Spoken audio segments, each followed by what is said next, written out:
Nama saya Hani. Asli saya dari Madura, Pak Ustadz. Sekarang saya tinggal di Kepanjen. Hani? Oke.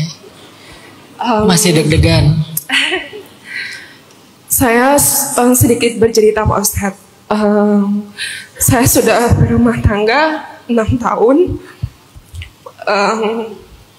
Sampai saat ini saya nggak berani mudik. Beberapa 2 tahun ini saya nggak berani mudik karena memang saya itu berada di fase benar-benar di lingkungan saya itu saya dihujat gitu, karena masih belum memiliki keturunan kayak gitu. Jadi saya baru kalau misalkan kangen sama ayah ibu saya cuma menyuruh beliau ke rumah saya kayak gitu. Karena saya itu sampai dikatain mandul kayak gitu, Pak Ustadz. Sampai saya tuh nggak berani mudik kayak gitu. Dan saya juga kasihan sama ayah ibu saya. Karena beliau jadi kemakan omongannya kayak gitu, Pak Ustadz. Dan dulu waktu saya masih belum menikah, waktu di umur saya 20 tahun, itu saya dapat hujatan lagi seperti itu. Dikatain perawan tua, belum nikah-nikah dan sebagainya. Dan waktu itu saya berdoa, ya Allah mudah-mudahan di umur saya yang 25 tahun, karena menurut saya di umur 25 tahun itu seorang perempuan sudah mulai benar-benar siap kayak gitu, Pak Ustadz. Mudah-mudahan saya di umur 25 tahun saya bisa menikah seperti itu, Pak Ustadz. Dan alhamdulillah di umur 25 tahun saya nikah, Pak Ustadz. Jadi rasanya itu saya hal yang dikatakan saya perawan tua dan sebagainya, saya rasanya bisa ngebahagiain kedua orang tua saya kayak gitu, Pak Ustadz. Saya udah nikah saya gitu.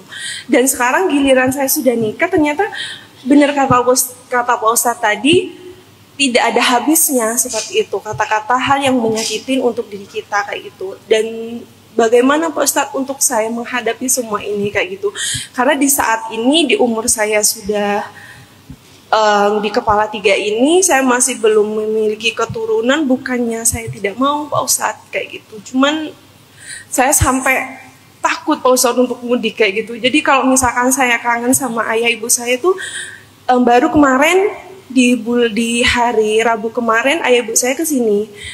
Saya bahagia, Pak Ustadz. Saya rasanya kayak, oh ini ya rumah tangga yang sesungguhnya lengkap. Ada bapak ibu saya di samping saya. Kalau misalkan saya kangen, saya tinggal meluk. Saya pengen masakannya beliau, saya tinggal makan aja kayak gitu. Tapi di satu sisi saya memikirkan kata-kata itu, Pak Ustadz. Jadi ini yang saya rasakan kayak gitu, Pak Ustadz. Mengasingkan diri atau meninggalkan secara zohir, secara fisik, yaitu dengan cara uzlah. Apa yang Mbak Hani lakukan itu bagian dari uzlah.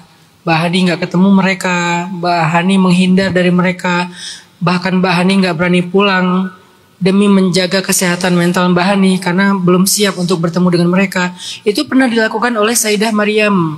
Nanti Mbak Hani bisa baca di dalam surat Maryam. Fahamalathu fantabazat bihi makanan qasiyya. Ketika Maryam hamil tapi dia nggak punya suami dan dia takut akan menjadi bulian orang-orang Bani Israel, akhirnya Sayyidah Maryam intabazat, beliau mengasingkan diri makanan qasiyya, ke tempat yang sangat jauh. Itu bagian dari uzlahnya Sayyidah Maryam. Kapan Sayyidah Maryam balik? Setelah mental beliau kuat, setelah beliau melahirkan bayinya. Kenapa? Ketika hamil beliau takut kalau mental beliau terganggu, nanti dampak psikisnya kepada anak. Dan itu kan nurun, apalagi lagi hamil gitu ya. Makanya beliau pengen lahir dalam keadaan damai. Setelah nanti lahiran, baru beliau siap untuk menemui mereka. Dan menemui mereka pun dikuatin lagi oleh Allah dengan cara diam, jangan direspon. Fa imma tarayinna minal bashari ahadan faquli inni nadartu lirrahmani sauman falan ukallimal yaum insiyah. Kalau kamu ketemu mereka, kata Allah, bilang aku nggak akan ngomong hari ini karena aku lagi puasa bicara. Itu brief dari Allah kepada Maryam sebelum ketemu mereka. Artinya jangan respon mereka, jangan replay komen mereka, jangan kamu berdebat dengan mereka, diam aja. Terus kalau saya diam mereka ngomong gimana dong? Nanti aku yang akan bicara dengan mereka, kata Allah. Gimana cara Allah bicara dengan mereka? Allah menjadikan bayinya Maryam bisa berbicara kan untuk membela ibunya. Nah jadi ada dua fase yang dialami oleh Sayyidah Maryam. Pertama dia fase uzlah. Setelah dia kuat untuk bisa ketemu dengan Bani Israel, maka dia pulang, masuklah ke fase hijrah. Jadi udah nggak mengasingkan diri, tetapi udah mampu untuk mengabaikan mereka. Udah mampu untuk tidak merespon mereka. Maka setiap kita faham kemampuan kita masing-masing, uzlahkah atau hijrahkah. Tapi mudah-mudahan kita bisa sampai ke level hijrah ya. Karena kalau uzlah terus kan agak repot juga ya.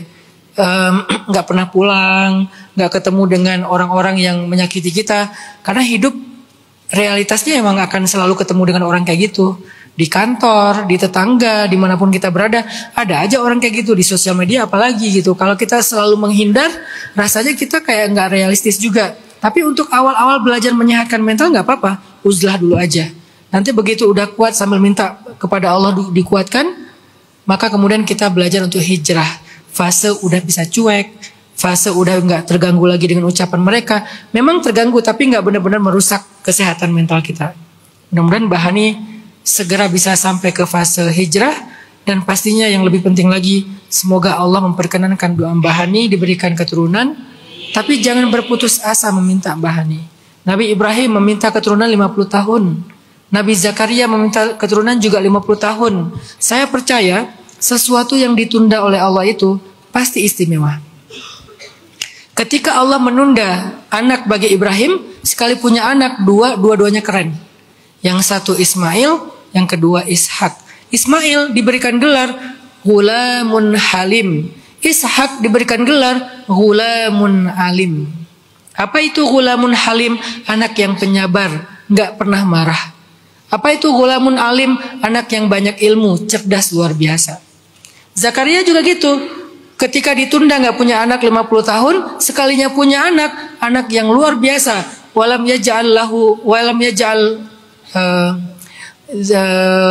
ya Zakaria inna nubashshiruka bi ghulam ismuhu Yahya lam naj'al lahu min qablu samiyya. Wahai Zakaria, kamu akan punya anak namanya Yahya. Allah yang ngasih nama. Makanya ketika saya punya anak laki-laki pertama, saya nggak mikir panjang, namanya Yahya. Kenapa? Itu nama dari langit, bukan dari Google.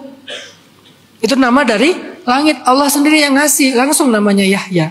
Karena saya sangat concern dengan isu Palestina, saya juga ngefans dengan salah satu pejuang Palestina namanya Yahya Ayyash. Saya kasih nama anak saya Yahya Ayyash.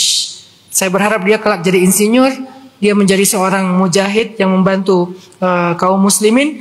Pas dia udah SD, saya tanya ke dia, abang cita-cita pengen jadi apa? Saya nggak pernah ngedoktrin apapun. Cita-cita abang pengen jadi apa? Pengen jadi insinyur, bah.